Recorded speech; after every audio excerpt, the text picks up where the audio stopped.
তুমি যদি মুসলমানের বাচ্চা হও আর জীবনে কখনো হিজবুল্লাহর পক্ষে কথা বলবে না। শুনে রাখো, তোমার যদি লজ্জা থাকে, তোমার যদি শরম থাকে, তোমার যদি ঈমান থাকে, হিজবুল্লাহ হামাসের ব্যাপারে ইনারের ব্যাপারে কোনো কথা বলবে না। তোমাদের শরম থাকে, তুমি একটা বেহায়া। তুমি তালেবানের পক্ষেও কথা বলো, তালেবান তোমার দুলাভাই, তুমি তালেবানকে চিনো, ইতিহাস জানো।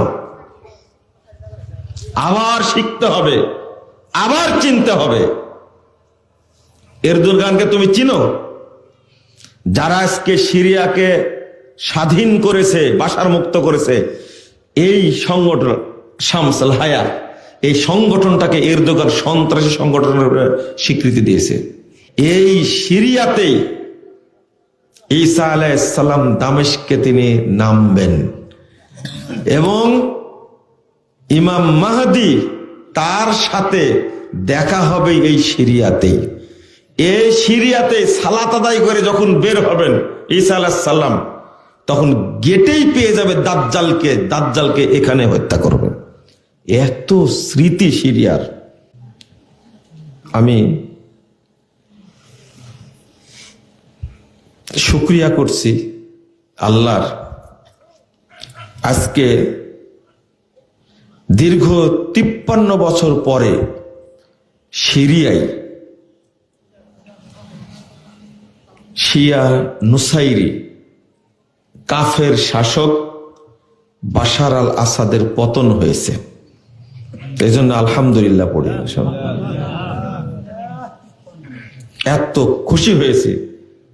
এই বাশার আল আসাদ আর তার বাপ আসাদ, এই দুইজন মিলে এই সিরিয়ার সুন্নি সালাফি মুসলমানদের উপরে কঠিন অত্যাচার করেছে।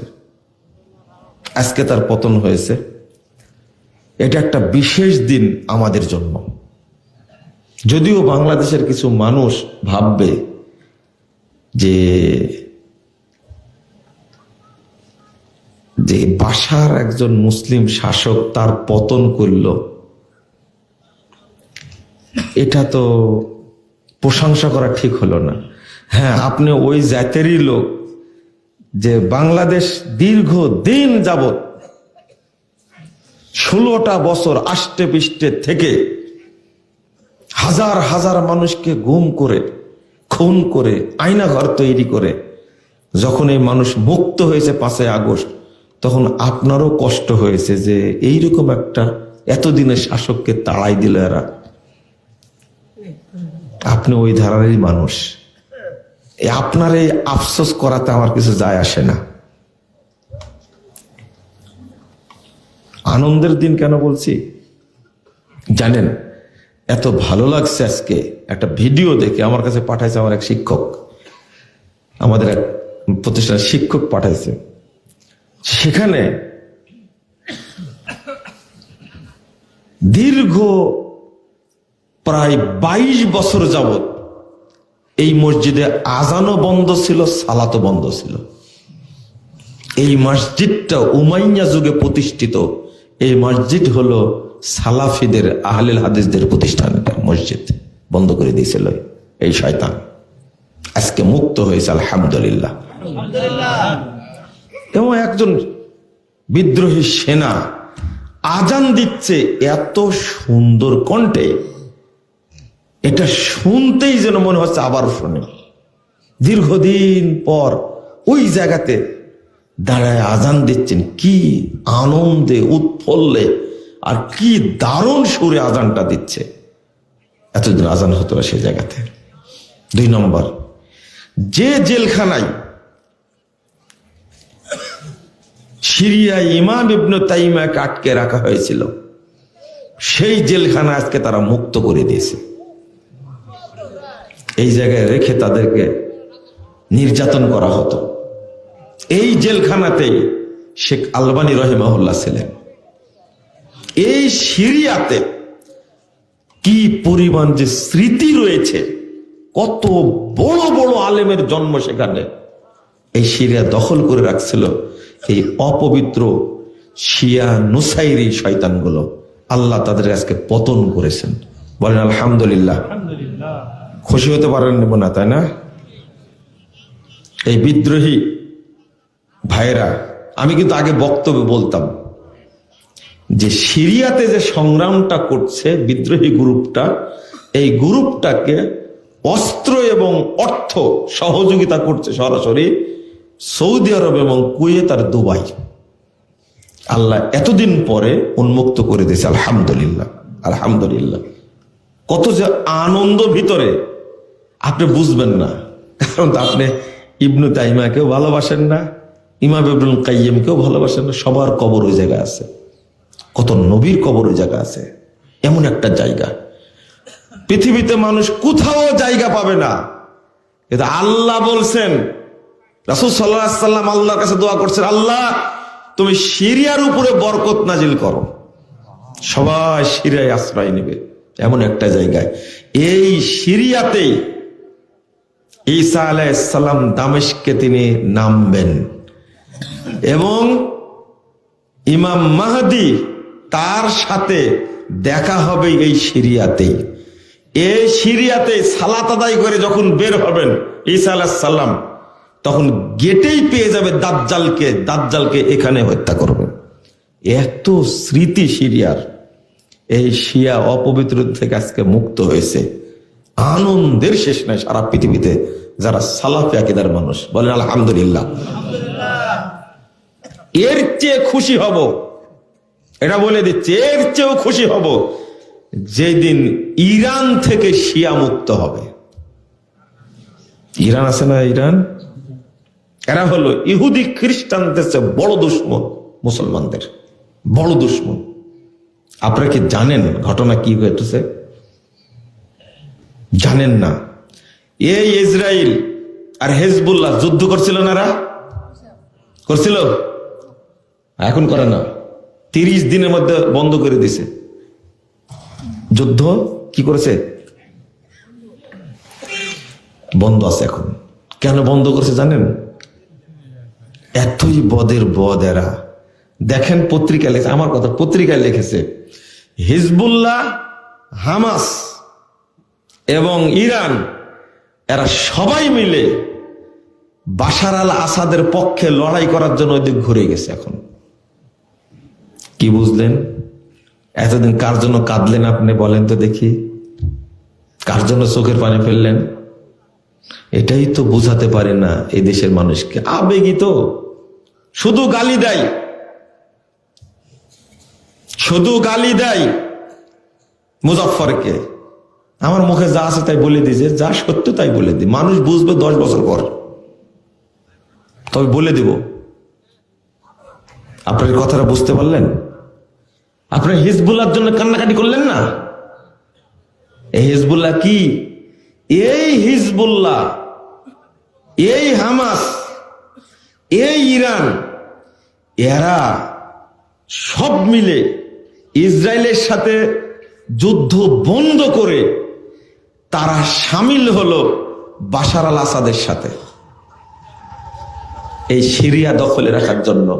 কিন্তু ইরানের এই ষড়যন্ত্রটা কাজে লাগেনি, আল্লাহ সিরিয়াকে স্বাধীন করে দিয়েছে। বলুন আলহামদুলিল্লাহ। তুমি যদি মুসলমানের বাচ্চা হও আর জীবনে কখনো হিজবুল্লাহর পক্ষে কথা বলবা না। শুনে রাখো, তোমার যদি লজ্জা থাকে, তোমার যদি শরম থাকে, তোমার যদি ঈমান থাকে, হিজবুল্লাহ হামাসের ব্যাপারে, ইরানের ব্যাপারে কোনো কথা বলবে না। তোমাদের শরম থাকে, তুমি একটা বেহায়া।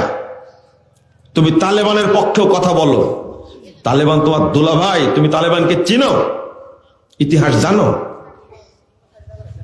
আবার শিখতে হবে, আবার চিনতে হবে। এরদোগানকে তুমি চিনো? যারা আজকে সিরিয়াকে স্বাধীন করেছে, বাশার মুক্ত করেছে, এই সংগঠন শামস আল হায়া, এই সংগঠনটাকে এরদোগান সন্ত্রাসী সংগঠনের স্বীকৃতি দিয়েছে। এরদোগান চেয়েছিল সৈন্য পাঠায়া বাশারকে সহযোগিতা করবে, কিন্তু সে সাহসটা এরদোগান পায়নি। ওর কাউকে মুচড়ে দেওয়া হতো। তোমার নাকি এরদোগান বাপ হয় তোমার? জাহেল কোথাকার। তুমি আকীদা বুঝো না, ইসলাম বুঝো না, দিন বুঝো না, শুধু মুজাফফরকে গালি দিতে পারো, তাই না? ওই সিরিয়া সম্পর্কে জ্ঞান রাখতে হবে আগে। অনেকটা কাছে চলে আসলো, এই বিজয়ের মাধ্যমে কাছে চলে আসলো। আল্লাহ যেন কিয়ামত পর্যন্ত এই সিরিয়াকে সালাফিদের দখলে রাখেন, বলেন আলহামদুলিল্লাহ। আল্লাহ তুমি কবুল করো, কিয়ামত পর্যন্ত যেন থাকে। এখানে ঈসা আলাইহিস সালাম আসবেন, পথ তৈরি হচ্ছে। যাও, তোমার বাপ গেছিল নাকি, কালো কাপড় পরে গেছিল ওই জায়গায়, নাই কেন আজকে? বুঝেননি কথা? কালো কাপড় পরা থাকবে, এরাই হবে ইমাম মাহাদির কি অনুসারী হবে। কি পাগলের পাগল! এখন কি হবে? এখন কিন্তু প্রমাণ হয়ে গেল অনেকটাই যে ইমাম মাহাদি আসার সময়টা খুব কাছে চলে আসছে, তাই না? কাছে চলে আসছে। এটা আর একটা দখল হবে, খুব তাড়াতাড়ি মনে রাখবেন, সেটা হলো ইয়ামান। কি? ইয়ামান খুব তাড়াতাড়ি দখল হবে এবং শিয়া মুক্ত হবে ইনশাআল্লাহ। মুহাম্মদুর রাসূলুল্লাহ সাল্লাল্লাহু আলাইহি ওয়াসাল্লাম এই দুইটা দেশের জন্য দোয়া করেছেন। মুমিনরা মক্কাতেও টিকতে পারবে না, অবশেষে মুমিনরা আশ্রয় নেবে সিরিয়া এবং ইয়ামানে। এই দুইটা দেশ দখল করেছিল কারা? এই শিয়ারা। আপনাদের এই সম্পর্কে জ্ঞান রাখতে হবে, কথা বুঝতে পারলেন? আমার খুতবাটা উল্টা যাইতো, শুনতে চাই না যে কি বলে পাগলের মতো, কিন্তু ঘটে একদিন, ঘটবে ইনশাল্লাহ। ইয়ামানে যুদ্ধ চালাচ্ছে সৌদি আরব, এককভাবে চেষ্টা করছে এই হুতিদেরকে এখান থেকে উৎখাত করবে, করেই ছাড়বে ইনশাল্লাহ, করবেই। এই হুতিরা আক্রমণ করে হারামাইনের উপরে, চিন্তা করতে পারছেন? মক্কার উপরে আক্রমণ করলে মানুষের অন্তর জ্বলার কথা, কিন্তু হুতিরা শিয়ারা যখন মক্কা মদিনার উপরে আক্রমণ করে তখন বাংলাদেশের মুসলমানরা খুব আনন্দ পায়। হ্যাঁ, সৌদি আরবকে শিক্ষা দেয় ছাড়বে, তুমি ন্যাংটা হয়ে লাগো, কিচ্ছু হবে না ইনশাল্লাহ। চিনো সৌদি আরবকে? সৌদি আরব সেই জাতের যে আমেরিকার প্রেসিডেন্ট বাইডেনের ফোন ধরে না মোহাম্মদ বিন সালমান। কষ্ট লাগছে? খুব কষ্ট লাগছে, তাই না? কি জিনিস সৌদি আরব আগে বুঝতে হবে। মোহাম্মদ বিন সালমান বলেছে আমার সময় নাই ফোন ধরার। শেষে বাইডেন এসেছিল তেল মারার জন্য সৌদি আরবকে, পুতিনও যায় তেল মারার জন্য। আর তুমি এখান থেকে ন্যাংটা হয় খুব সমালোচনা করছো, তাই না? আমি তোমাকেই বলছি, কিন্তু আমাকে গালি দাও যে, এতদিন থেকে গালি দিচ্ছ তুমি, তাও তো কিছু করতে পারো না। সৌদি আরবের কত দোয়া করছে আল্লাহ সৌদি আরবকে ধ্বংস করুক, মোহাম্মদ বিন সালমানকে ধ্বংস করুক, সালমানকে ধ্বংস করুক, এই রাজতন্ত্রকে ধ্বংস করুক। রাজতন্ত্র সম্পর্কে কিছুই জানে না। তোমার গণতন্ত্র খুব ভালো, ওই যে 16 বছর ছিল গণতন্ত্র, একবার শেষে দিয়েছে, তোমার তাও লজ্জা হবে না। তুমি তো একটা বেহায়া একটা, তুমি কি ইসলাম বুঝো? বাংলাদেশের গণতন্ত্র দেখলে আরে ইবলিসও হাসে, হাসে না ইবলিস? তোমার তো শরম করা উচিত। এই গণতন্ত্রের তলে তুমি মাথা দিয়ে সৌদি আরবকে গালি দাও, তোমার তওবা করা উচিত। অনেক ভালো আছে সৌদি আরব, অনেক অনেক অনেক ভালো আছে, আরো ভালো থাকবে ইনশাআল্লাহ। তুমি তো গালি দিয়ে কি করবে? সৌদি আরবকে এমন গালি দেয়, কিন্তু একবার লজ্জাও করে না। হারামাইন দুইটা যে দেশে আছে, এই দুইটা জায়গাকে যাদের মাধ্যমে আল্লাহ পাহারা দিচ্ছেন, তাদের বিরুদ্ধে তুমি বদদোয়া করো, তাই না? তোমার ঈমান নাই, তুমি একটা কাঁচা শিয়া, একবারে অরিজিনাল শিয়া একবারে।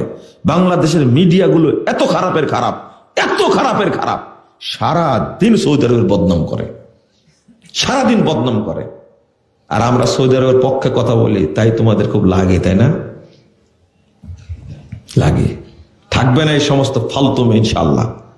ধর্মের না ব্যবসা থাকবে না। আল্লাহ যেন মুসলিম বিশ্বকে হেফাজত করে, বলেন আমিন। আর একটা স্বাধীন দেখতে চায় ফিলিস্তিনকে। এই ফিলিস্তিন দ্রুত স্বাধীন হবে ইনশাআল্লাহ, হবে। এই ইসরায়েলদেরকে আল্লাহ ধ্বংস করবেন, ধ্বংস করেই ছাড়বেন ইনশাআল্লাহ। কত যে অপতথ্য, কত নোংরা তথ্য ছড়াই এগুলোর ব্যাপারে। বাংলাদেশের মানুষ শিক্ষা অর্জন করবে না, করবে। তালেবান সম্পর্কে বলছিলাম, কষ্টটা পেলেন? এই তালেবানরা সালাফি মুসলমান যারা আছে সেখানে এদেরকে বন্দি করে রাখছে, সব মসজিদ তালা দিয়ে দিছে। তালেবানরা আহলে হাদিসদের সমস্ত মাদ্রাসা বন্ধ করে দিয়েছে। সরকার গঠনের আগেই এই তালেবানরা সবচেয়ে বড় আলেম আহলে হাদিসদের সালাফিদের বড় আলেম শেখ মুতাওয়াক্কিল, তাকে এবং তার বড় ছেলেকে গুম করে 7 দিন পরে টুকরো টুকরো করে তার দেহটা ফেরত দিছে। এরা হলো মাজার পূজারী। কি পূজারী? মাজার পূজারী। বাংলাদেশে যেমন মাজার পূজার বিরুদ্ধে কথা বললে এক শ্রেণীর টুপিওয়ালা খেপে যায় না? কাদের উপর খাবে? আহলে হাদিসদের উপরে। এই জাতের হলো তালেবানরা। সব মূর্তি ভেঙ্গে চুরমার করে দিয়েছে, বৌদ্ধ মূর্তি ভেঙ্গে চুরমার করে দিয়েছে, যিশু মূর্তি ভেঙ্গে চুরমার করে দিয়েছে, তারপরে হিন্দুদের মূর্তি ভেঙ্গে চুরমার করে দিয়েছে। কিন্তু মাজারগুলো এমন তাজা হয়েছে, এমন তাজা হয়েছে। তাহলে আপনি কি বলবেন? এরা মুশরিক না? বাংলাদেশে যারা মাজার পূজা করে তারা মুসলমান না মুশরিক? যারা মূর্তি পূজা করে তারা মুসলমান না মুশরিক? এটা বুঝবেন কোনদিন আপনি? আর মাজার পূজার বিরুদ্ধে বললে বাংলাদেশের টুপিওয়ালারা কি খেপা খেপে। এই ছেলেরা যারা বিশ্ববিদ্যালয় কলেজে পড়াশোনা করে, হাই স্কুলে প্রাইমারি থেকে নিয়ে সব ছেলেরা বেরিয়ে গেল, মাত্র কয়েকদিনের মাথায় সব ছেলে মাঠে নামলো। 5 আগস্টের পরে 2 ঘন্টার মধ্যে সারা দেশ থেকে শেখ মুজিবের যত মূর্তি ছিল ভেঙ্গে সব চুরমার করে দিয়েছে। দেয়নি? কি এটা কি তাওহীদ প্রতিষ্ঠার জন্য করেছে, না শেখ মুজিবের উপরে ক্ষোভ ছিল তাই করেছে?